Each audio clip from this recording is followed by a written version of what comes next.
Okay, terrific. So in the next few minutes, we're going to talk about reshoring. I'm going to go pretty rapidly through this presentation and then open it up to questions, and I'm sure there will be quite a few. So just to introduce, let's see if we can, here we go, a little bit more about me. As was mentioned, I'm the executive director of the Reshoring Institute. I've worked with clients all over the world for extended periods of time. I have an undergraduate in business logistics from Arizona State and an MBA from the University of San Diego. In the bottom left-hand corner is the book, 42 Rules for Sourcing and Manufacturing in China, which I wrote in 2009. And I don't know, people are still buying copies of it, and it's a little surprising these days and a tad bit outdated. The one on the far right is Legal Blacksmith. I also do quite a bit of expert witness work, and I wrote that book together with an attorney a couple of years ago. The interesting thing about that book is we talk about avoiding and defending supply chain disputes, whether you're in a purchasing department or planning department or import, export, whatever. We went through sort of all the functions within supply chain. I wrote the first part of each chapter on the functional area, and the attorney I wrote it with wrote the back half of each chapter on the contractual requirements. So how to avoid supply chain disputes by adding the right clauses to your contracts. It's kind of a handy desk reference, and that's the latest book. I'm also working on another one. If I ever get it finished. So we'll add that to the list when it's done. Okay, a little bit about the Reshoring Institute. And we have, and you can see at the bottom, there's all the universities we work with, including Rutgers. We've had a couple of interns from Rutgers, terrific people. Our mission is to do two things. One is to provide research and consulting to companies that are bringing back manufacturing to America or reevaluating their global manufacturing strategy. But then half of our mission is also to provide experiential learning and education for university students so that they learn about global sourcing and manufacturing. You know, for many years in the early 2000s, a lot of universities abandoned their operations courses because there was no one very interested in manufacturing in America. And that has turned around. And in today's environment, we have lots more emphasis there. And so we picked up the mantle and started giving students an opportunity to work with us on our research projects and our consulting projects in reshoring or nearshoring. Right now, I have a student from the University of San Diego, and he and I are working together on a major research study on cross-border commerce. So we're focusing on U.S.-Mexico cross-border commerce, and I'll have some additional comments about that in a little bit. Okay, in the 1990s and 2000s, offshoring to China was the economic strategy of most U.S. manufacturers. So as a management consultant, I was working with executives all over the world. And pretty much, you know, the instructions that I would get was, you know, get me to China. We know it's cheaper. Our competitors are there. Let's just go. So it was all about an economic decision of looking for a cheap manufacturing location and one that would satisfy quality requirements as well. So they were looking for the ability to manufacture in an environment that would provide a cost advantage. Now, this is a picture of the Forbidden City. If you've ever been to Beijing, you recognize this. And it's a fantastic place. It's a picture I took, and it represents sort of, it's the image of China and you know, what's happened over thousands and thousands of years and how society has evolved. This is one of my favorite pictures. So I'm working on a project in China. I was working for an automotive company based in Austria. And I had done a couple projects for them in Detroit, and they asked me to work on this project with them in Beijing, where they were doing an expansion of their manufacturing and also implementing SAP.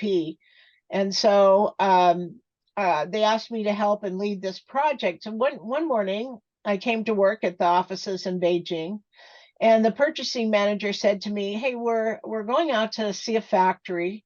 Do you want to come with us?" And of course, I love that's one of my favorite things to do is go and crawl around factories, particularly in China. It's always fascinating.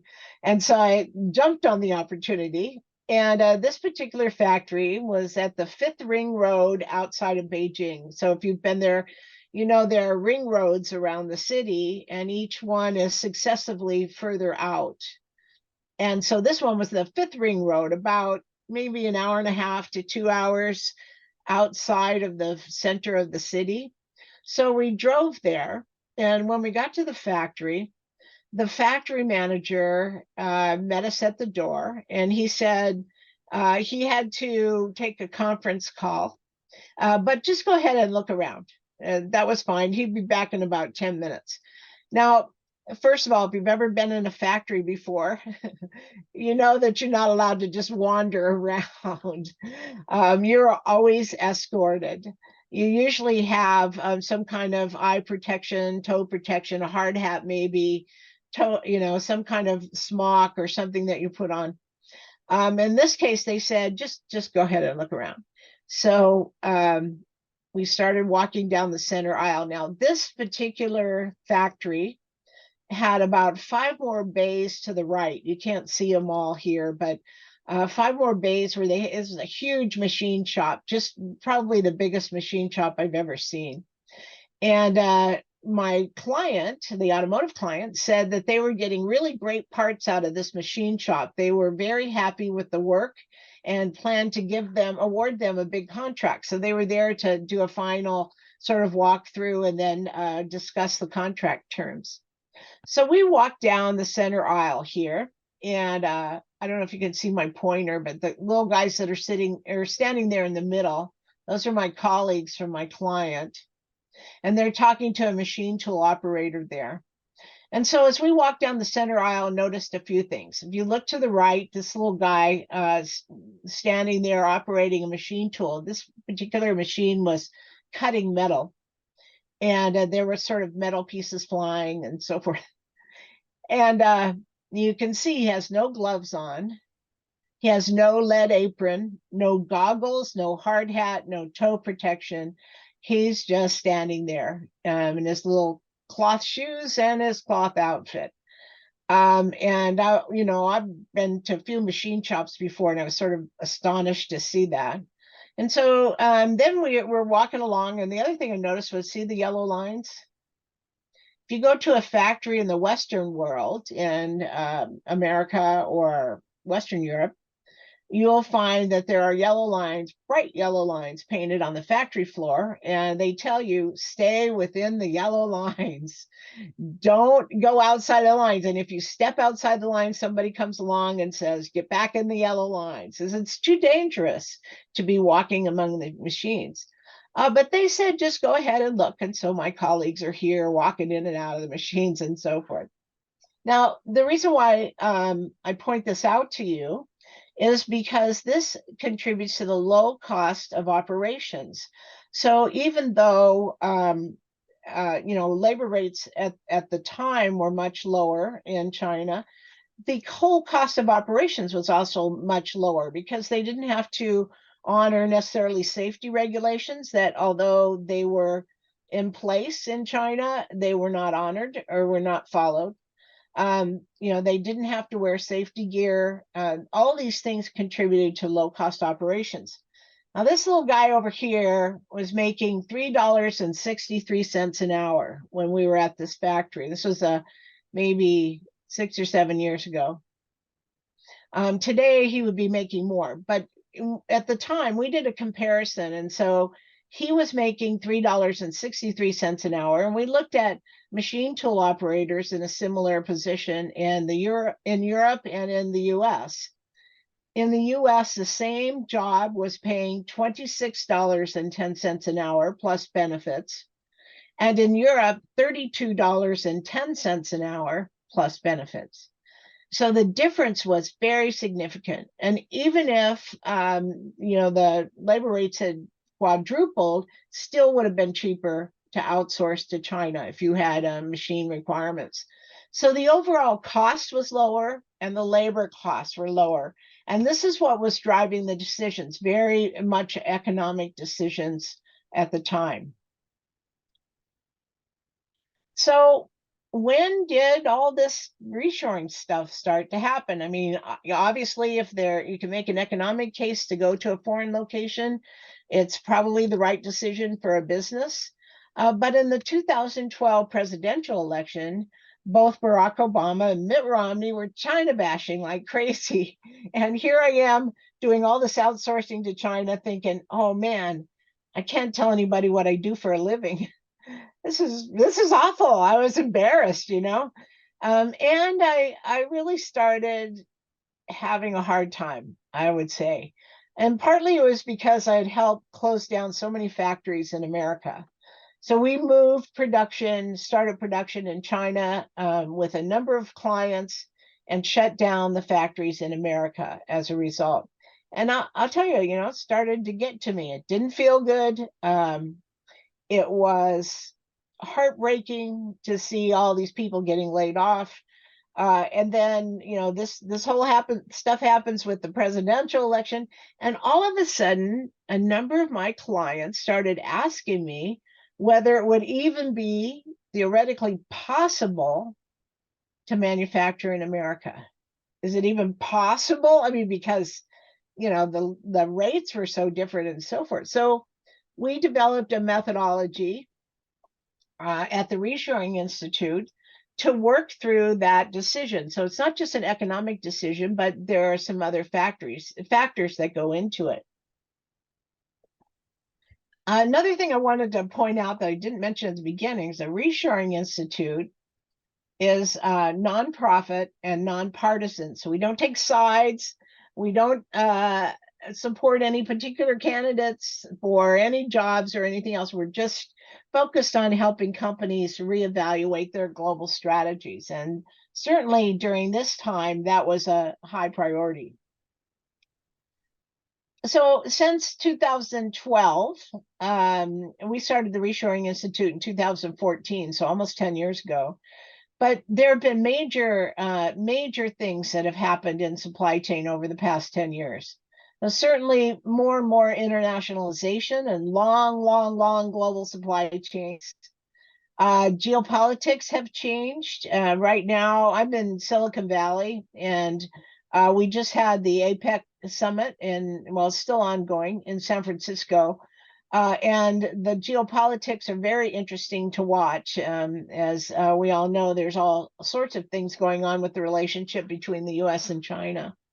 There's certainly a rise of ethnocentrism, so people's preference for manufacturing or looking inward instead of outward. That's a new trend. The trade wars that were started under the Trump administration and are continuing today under the Biden administration. There is concern about global counterfeiting. Counterfeiting right now accounts for about $4.5 trillion a year. So here's an interesting statistic. 1 out of every 20 products that you buy on Amazon is a counterfeit. I think that's astonishing.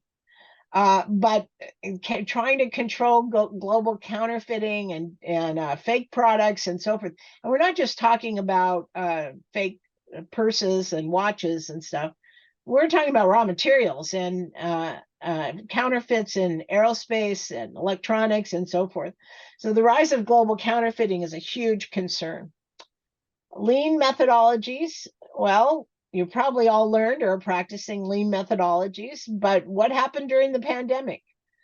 All those companies that had lean methodologies in place suffered enormously because they didn't have enough inventory in their pipeline. So let's take Hyundai in Korea, for example. So Wuhan, China is the automotive center of China. It's like the Detroit of China. And when Wuhan was shut down, which was very early on, since it was the epicenter of the pandemic, you couldn't get automotive parts in or out of Wuhan. The Wuhan greater metro area was completely shut down. So not only was there nothing being produced there, but you couldn't get anything out of the warehouses or anything. So here's Hyundai in Korea practicing just in time and very lean methodologies. And within a week, they had to shut down their production lines because they couldn't get parts out of Wuhan. So lean methodology sort of backfired in a way. And although it made economic sense and still does to simplify your processes, you also have to consider what the apparent risks might be. The global pandemic, though, that was the thing. So even though we had started this reshoring business, a few years earlier, the global pandemic introduced risk into global supply chains in a way that we had never considered it before. And it wasn't that the risk wasn't out there, it's just that we didn't pay attention to it. And now all of a sudden we have these long global supply chains and factories that are open and closed and open and closed. And we can't get parts, and we don't have we are single sourcing parts, and there were all kinds of issues that came up regarding risk. And so the pandemic was really a big tipping point for a lot of companies. Travel restrictions, couldn't go see the factories in China, and still is very limited today. Not that many people are even willing to go because of the risk, the potential risk, and also the change in attitude in China toward America. And then the war in Ukraine. So you may not think that there's much involved there, but consider this, we had semiconductor shortages about a year ago all over the world. And part of that was due to the changes in flows and in supply chain management.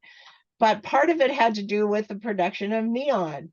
So the Ukraine produces about half of the world's neon gas. And guess what?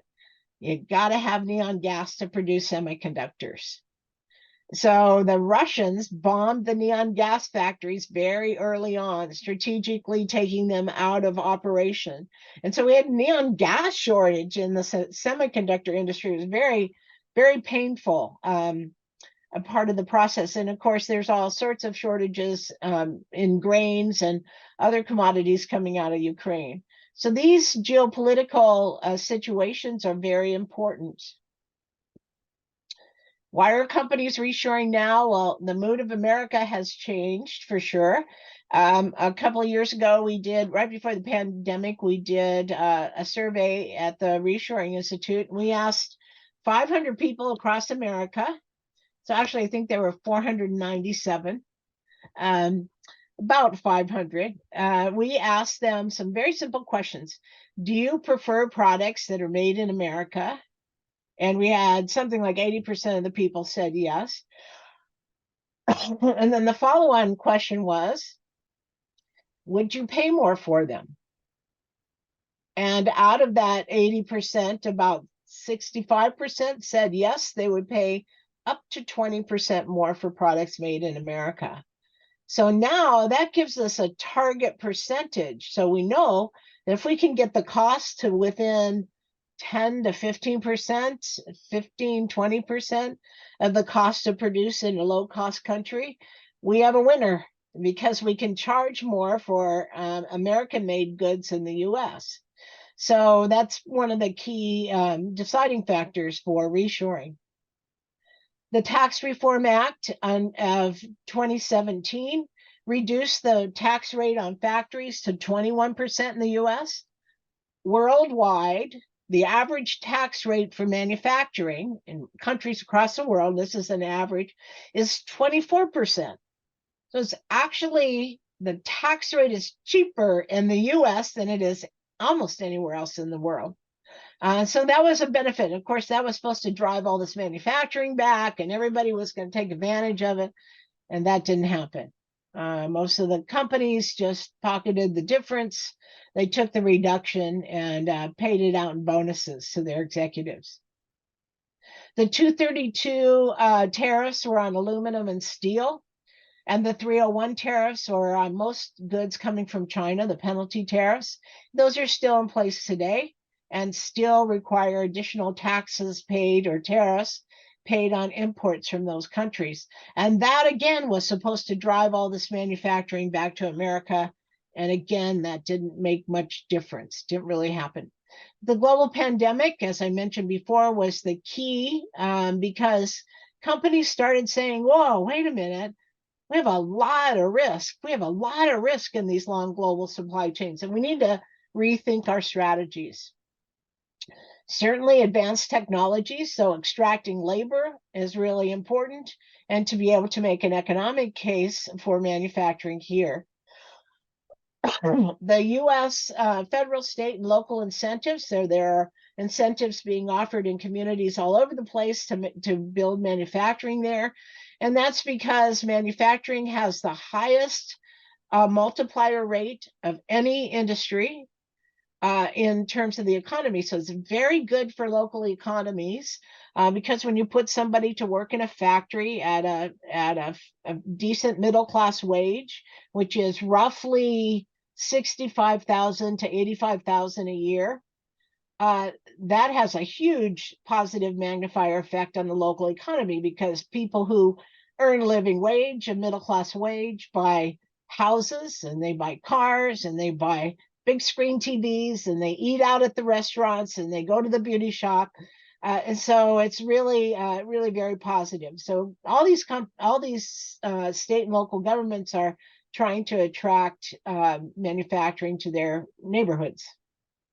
And then, of course, the three big acts, the Infrastructure Act, which includes a lot of funding for green energy production, the Chips and Science Act, which is funding the big semiconductor plants, and then the Inflation Reduction Act, which is the infrastructure. I'm sorry, I had that backward. The Infrastructure Act, of course, is roads and bridges. Inflation reduction is where the green energy is. Okay, so I showed you, and we talked a little bit about the machine tool operator in China. But over time, the wages have changed. So you may have seen some headlines about how expensive labor rates are going up, how expensive it is to manufacture in China. And so we did a little study. We took 10 job categories and we compared them in 12 countries plus the US. And so we took this is one example. So in this case, it's machine operators. And we compared machine operators, their wages in all these countries. And look where China is, right? Smack in the middle. So you can't really consider China to be a low-cost labor market anymore. It is getting up there to wages that are paid in Europe. So really surprising. That was a surprising finding. This whole study, by the way, is available on their landing page at reshoringinstitute.org. So the three countries that are now lower cost are Vietnam, Mexico, and India. Vietnam is interesting. A lot of companies moved there in the last 10 years or so, but they only have 90,000 people in Vietnam. So the problem is they're kind of full up. There isn't much room in factories. There aren't very many workers left to just go to work there. So companies are looking for alternative locations, including Mexico. And Mexico, especially central Mexico, is one of the lowest cost labor markets in the world. And not so much along the border, but central Mexico. And then India also, but India has some other challenges, including the infrastructure and some of the government regulations and so forth. Mexico, though, is pretty ideal if you're looking for a low-cost market. Now, one cautionary point, and that's you need to know the cost structure of your product. Excuse me. I've been talking a lot today. If your product has a lot of labor content, so let's take an example. Apparel. If your company is making apparel, there's a lot of people sitting at sewing machines that so there's a lot of labor content as a percentage of the total cost of production, right? Or athletic shoes. So I had a client that sent me an athletic shoe company that sent me to their factories in China and in Vietnam. And I was honestly astonished to see how much labor was involved in making an athletic shoe. You know, when you turn over the shoe and you look at the pattern on the sole of the shoe, the little black squares and pink squares and blue squares, each one of those is hand placed and glued on by a person, which I was really surprised about. And then it's heat treated and melded together. But there's a lot of labor content in a product like that, as well as apparel. However, if you're making textiles, whether that's for production into apparel or the textiles that go in your athletic shoes or whatever, textile production is fully automated. So if you were to go into a textile plant in South Carolina, for example, there's very few workers and it's mostly machines, right? So you have to consider the cost structure of your product before you choose a labor market. So if you have a lot of content, a lot of labor content, you want to look for a low-cost labor market. If you have fully automated production, you have lots of options because you could theoretically go to a lot of different places in the world and still make an economic case for manufacturing there, including the United States.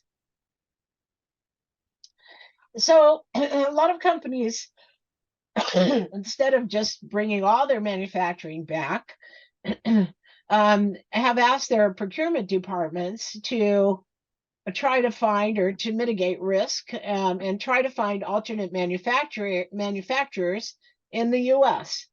So Thomas.net, which I don't know, some you all probably aren't old enough to remember this, but I do. Thomas Register used to be these big green books that were like yellow pages for suppliers. And if you were in the purchasing department, that's where I started my career. You could go to a Thomas Register and look up a supplier, say for nuts and bolts, and call them on the phone and place an order. Today, all of that's online. So ThomasNet has everything online. So you can go there and find suppliers worldwide, mostly in the US, but worldwide. And so you can get information about suppliers. So they also do quite a bit of research. And ThomasNet in 2021 did a survey of about 1,000 industrial buyers. And they asked the question, are you going to start sourcing more products in the US? This is just after the pandemic. And I think 83% of them said yes, they were going to try to source more products in the US because they recognize the danger and risk in long global supply chains. And so if American manufacturers added just 11 suppliers each, there's not very many. I mean, most companies have thousands of suppliers. If they average just 11 suppliers each, that amounts to $443 billion being injected to the US economy every year. I mean, it's just astounding what kind of effect that has on the domestic economy. And of course, that means effects not only on suppliers, but communities will grow. As I mentioned, there's a magnifier effect in manufacturing. So the more manufacturing activity, the more people are involved, more people get put to work. It has an effect on the transportation industry, the warehousing industry. All these kind of effects are very positive on the US economy. Okay, so most companies are now rethinking their global strategy, and there are lots and lots of things that go into it.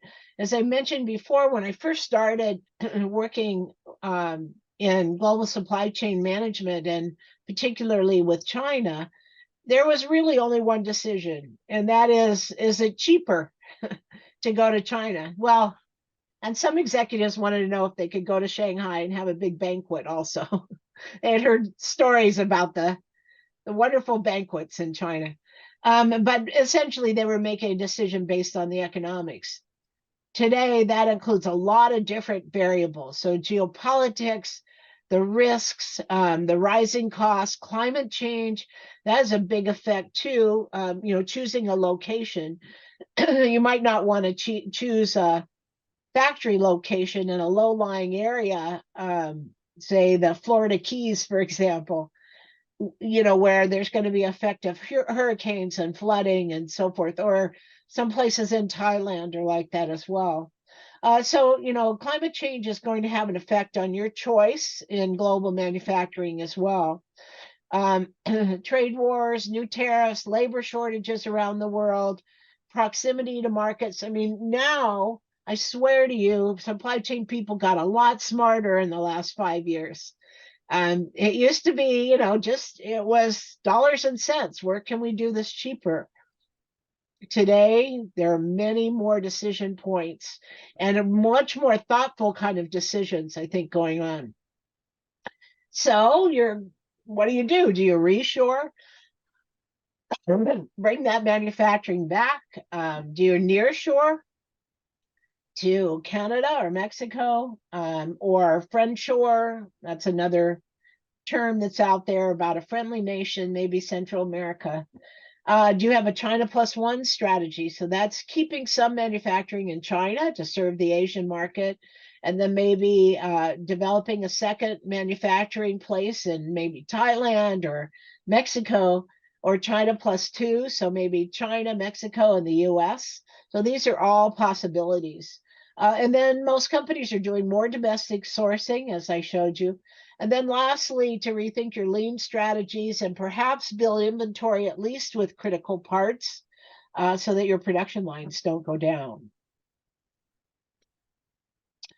Okay, so Mexico, and we want to talk about nearshoring for a minute.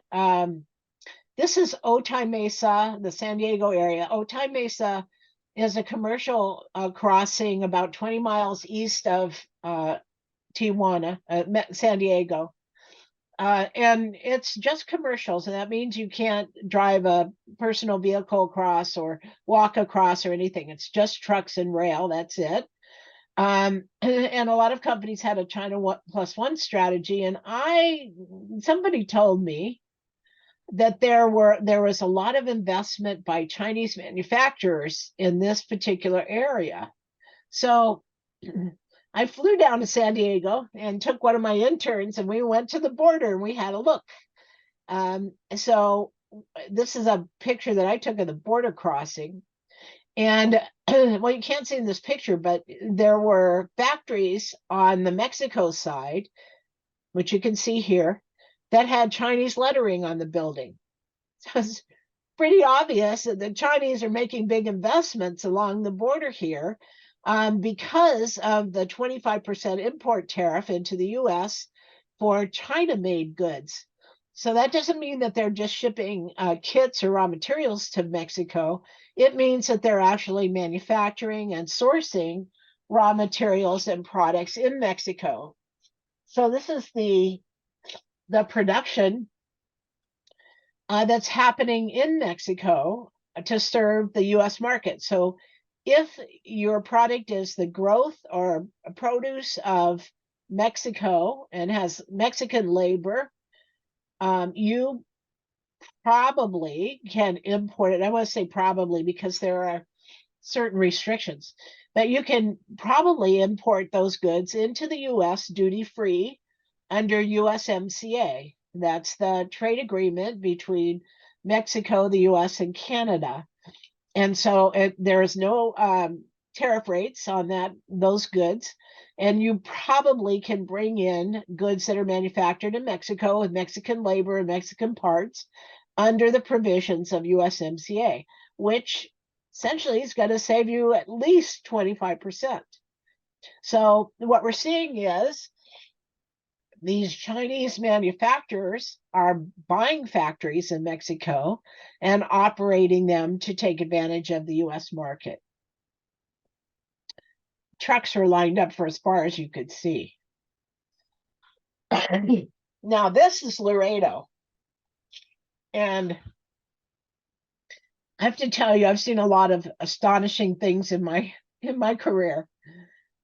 But this one was way out there. I took one of my interns, and we went and visited Laredo and talked to the economic development people. We saw some warehouses, and then we went to the International Bridge and stood there for a while and watched the trucks crossing the bridge.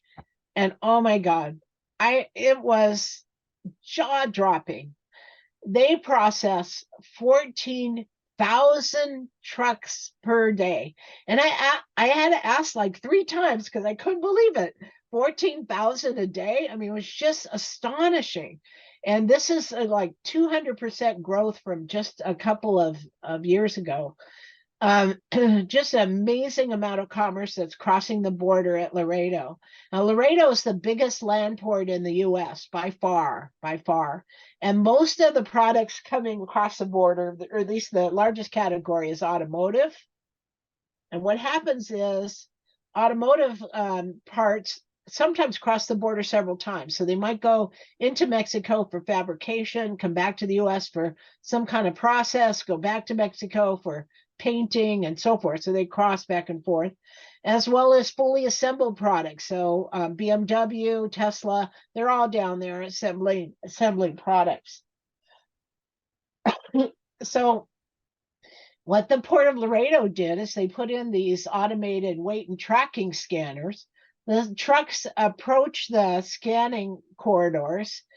So they slow down to about 20 miles an hour. They drive through, it takes 14 seconds to drive through the scanning device. The scanning devices weigh the truck, and they have the computer system is loaded with the customs information, so they already know what's in the load. They know where it's going. If there's a license required, or other customs requirements. So as they go through the scanning, it's matched up by their license number and their truck number. They weigh the loads. They identify the truck driver, and if it all matches up, they go on through. So 14 seconds. Now that's going south into Mexico, which was, I mean, we stood there for like a half an hour just awestruck with how fast this was happening. Coming the other way, it's more complicated because of US Customs, but there's a lot of automation that they're working on and a lot of development along these border cities. So the growth of nearshoring is very significant, very, very significant now, and getting more and more sophisticated as time goes on. Okay, so you're rethinking your global supply chains. You want to get out of China, or at least reduce your number of factories or the suppliers in China. What do you have to be concerned about? I've written a lot about this too, because it's all well and good to say we're going to leave China, but it's not as easy as you think. There are a lot of difficulties. For example, most Chinese workers are on employment contracts of a year or 2 years. So if you're going to close down your factory, you have to pay out those employment contracts to the end of the term. So whether it's a year or 2 years, and that's a big surprise to a lot of CFOs. I've had a few chats saying, you're not going to like this, but this is what you have to do to shut down your factory. You also have a permit to leave. You need a permit to leave. And if China thinks that you have a product or a commodity that they'd like to keep in China, it's going to be really hard to get a permit to leave. Often there's a wait time, could be 9 months, 12 months to get it. If you have tools, dies, and molds that you've given to your manufacturer in China, you're probably never getting those back. Another difficult conversation I've had to have with a few clients saying, that machine tool you sent over there and those $100,000 molds for your product, got to write it off. You're never getting it back. IP, we've learned a lot about IP. And so here you are, you've decided to manufacture in China 10 years ago. You've taught the factory in China how to make your product. You've given them the tools and molds to do it. You have told them how to meet the quality standards, and they're producing, great products for you. Well, if you decide you're going to shut down your factory there and bring everything home, the Chinese manufacturer isn't going to go to sleep at night and wake up in the morning and forget how to make your product. They're going to continue to make your product and put a different label on it, right? And compete with you in the world market. So that's a big issue. There's lots of stories about companies that find their very same product with a nearly same label being sold all over the world after they try to shut down their factory in China. And then, of course, there's supply chain considerations, supply-based considerations. If you have been manufacturing in China, all your suppliers are probably there as well. And so if you decide to reestablish manufacturing in the US, you got to rebuild your entire supply chain. So I usually tell clients it takes 12 to 18 months to rebuild your supply chain in the US because a lot of companies have shut down their manufacturing. So they have to reestablish it or relearn how to make your product. Okay. Just a couple of slides on some success stories and a couple failures. This is Water Logic. We worked with them for more than a year. They make the water purification equipment, like when you fill up your water bottle, at the airport, or at school or wherever. They make that purification equipment, that kind of equipment. They are a big European company headquartered in the UK, manufacturing in Qingdao, China. They have a big, modern, beautiful factory in Qingdao, but their growth market was in the US. And so they were importing and selling in the US, but they wanted to establish manufacturing here and wanted to manufacture close to their customers and also be able to sell to the US government, which has restrictions on US content. So they picked a location. We helped them pick a location near the Dallas-Fort Worth airport because they had so many international travelers. They consolidated their sales offices. They avoided paying the import tariffs from China and were able to sell to the US government and put 200 people to work in a factory in Dallas. This is a famous story from GE. GE under the management team there, under Jeff Immelt, who took over from Jack Welch. Jack Welch pretty much moved all of the manufacturing to Asia, overseas, and that was part of the reason why he was so financially successful, is he moved manufacturing to low-cost environments. Jeff Immelt took over and challenged the engineers to develop products that could be manufactured in America. And the first thing that they chose were water heaters. Now, what they did was they designed a geospring water heater, which has a chip in it and heats on demand. So it doesn't have a big tank. I don't know about you, but I've got a big white water heater in my garage. And when I travel and, turn off all the lights and set the alarm, but the water heater, by God, is heating water just in case. The entire time I'm gone for 6 or 8 weeks and the water heater's in my garage heating water. It doesn't make sense, right? So this geospring water heater that doesn't have a tank and just heats on demand was developed, and the target market was the US and Western Europe because it's pretty expensive.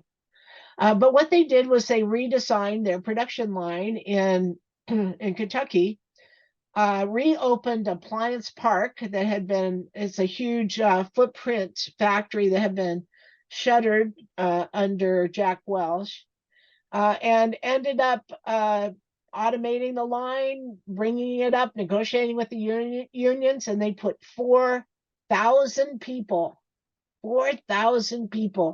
back to work making the geosprings, and then they make high-end wine coolers and some other things there now, but really a fantastic success story. Okay, and I'm sure if you've been to Rutgers, you know that we learn from failures too. And it's really important to always look for failures because that's where you learn the best lessons. Oh, this is Otis Elevator. They're one of 3 or 4 big global elevator manufacturers, and they have been manufacturing in Mexico for a long time and decided to open a manufacturing plant in Florence, South Carolina, and bring put together or build a brand new factory and bring the whole production line for elevators to South Carolina. And so they did that, built a fantastic automated factory, also started implementing SAP at the same time. So if you have ever dealt with SAP, you know it's pretty fantastic ERP system, but it's complicated and very difficult to implement. Now, I was an SAP employee for 5 years, and I think the software is fantastic, but it's also very complicated. And so they decided, some brilliant person decided to implement SAP at the same time they were building and bringing up a brand new factory. And they sort of opened the doors and there were no workers. So even though Florence, South Carolina had a relatively high unemployment rate, they did not have the workers that could manage the automation in the factory. So they hadn't spent time or effort to train any employees. So in the first year, the project failed and it cost the company $60 million. The CEO was fired. And it just was bumbled along for a long time until they kind of got on their feet again and eventually got SAP installed. Here's a recent one you may have read about, Stanley Black & Decker. Very big, highly recognized brand name, very trusted, high quality craftsman tools that were sold for years and years at Sears Roebuck. I'm sure your fathers used craftsman tools. They're just they're hand tools, wrenches, screwdrivers, all kinds of small hand tools and so forth. And they were manufacturing essentially in Tijuana and wanted to bring hand tools back to a factory in Dallas. And so they put a fully automated plant. They worked with tool makers, machine tool makers, to do the finishing process on these tools. And then the pandemic hit and they had supply chain issues and the machinery didn't work as that had been planned. So they couldn't get the highly polished and finishing that they were looking for. They had been getting in Tijuana. And so they too stumbled along for a while. They had to move some of their production back to Tijuana and try to fix what happened in the plant. So that's a very recent case study. And that's the end of what I'm going to talk about. I'm be willing to take questions. This is my contact information, and I would encourage everybody to have a look at our website, reshoringinstitute.org. We publish all of our surveys, all of our white papers, case studies, videos, TV shows, everything is on the website, and lots of goodies. It's all free. We think it's a public service. As I mentioned, we're nonprofit, nonpartisan. So have a look there and download some goodies for you. All right, I'm open to questions. Yeah, so Rosemary, Bob, question about the Mexico to U.S. supply network and the move towards that as an alternative to further locations like China. And I spent many hot days, especially in the summer in Laredo, and trying to improve our efficiencies, bringing product into the U.S. from Mexico. But it's been a while. Have there been any changes or improvements in the ability to bring product across the border? Because I remember we always used to have to transload. In other words, equipment that was brought up through Mexico was not permitted to operate in the U.S., so we had to transload into using American equipment. Has there been any improvements there? Well, no. So that requirement to transload is because the Teamsters Union lobbied heavily against having Mexican truck drivers in the U.S. So the drivers are allowed to bring loads up to 20 21 miles, I think it is, into the US, and then they can't go any further. So what happens is goods are transloaded off the trucks in these big warehouse environments in Laredo. And that's a common practice. So yeah, there is transloading still going on. I think what you would find is different today is that there are more lanes in the bridges to accommodate all the traffic. There's big investment in new bridges, and the Infrastructure Act will also put a few $billions into those crossings. So there is improvement in not only automation, but the actual infrastructure. US Customs is working on more automation, and of course under CTPAT, if you're qualified, you can rapidly import into the US. So there's some of that. So I think there's a lot of different aspects to improving the time it takes. There's still congestion at the ports for sure. Laredo gets backed up during the rush hours, they told us, but there's lots of new improvements coming. So I think you'll find that, and maybe accommodations made. I mean, there were warehouses being built everywhere we looked. Laredo's a pretty small town. I think only about 200,000 people, but there was mile after mile after mile of warehouses.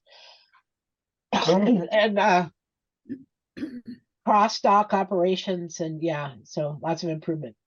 Rosemary, we have a question from an individual who is asking, how can he get involved with your organization? He'd be interested in volunteering and supporting your organization. What would be the best way for him to reach out? Yeah, I'm just send an email to me. You can see my email is there at the bottom, and we can talk about various ways. And if it's a company, we do guest blogs and potentially case study. So we do charge for case studies, but that's because we have to pay our interns and the graphics artists to lay it out and that sort of thing. But we do everything at cost. So keep that in mind. Yeah, so volunteering, getting some notoriety, helping us, yeah, for sure. If there are people interested in internships, also reach out to me. Terrific, thank you. I am not seeing any more questions in the Q&A. Let me just check the chat. Okay, and nope, I think that's it. So, Rosemary, I know the person who's asking has got your information now, and I also have his email, so I'll share that with you. Rudy, would you like to close us out for the evening? Yeah, so first of all, thank you, Rosemary, for joining us. I thought that was fascinating. Hold on, there's one question. There's one all right. question. Should we get that Let's and do then it. close it off? Okay. So Joseph Andres writes, thank you for the presentation, Rosemary. Was curious just how much synergy we are seeing between parallel growth of nearshoring in Mexico and local manufacturing incentives in Texas. In Texas? Yeah. Well, Texas is one of the highest growth states in terms of manufacturers, and so is the South. I mean, we're working on a study right now to compare wage rates across the U.S. But I think, just as a general rule, what we're seeing is there's a lot of growth all across the South, because the wage rates tend to be lower, and so are the operational costs in certain areas. And with the exception of Florida, and Florida, I think just because the political situation is a little unstable right now, so companies are sort of avoiding that. But like Mississippi, Alabama, Tennessee, we're seeing growth in those areas. And Texas has always been a very attractive place, I think, because there's no personal income tax and low tax rates on manufacturers and so forth there. and the availability of labor in some of the bigger markets like Dallas, Fort Worth, and Houston. So yeah, I mean, we're, looking at side by side. I don't know what the statistics would say, but growth along the border and growth in Texas are both we're seeing both of those locations as being high growth.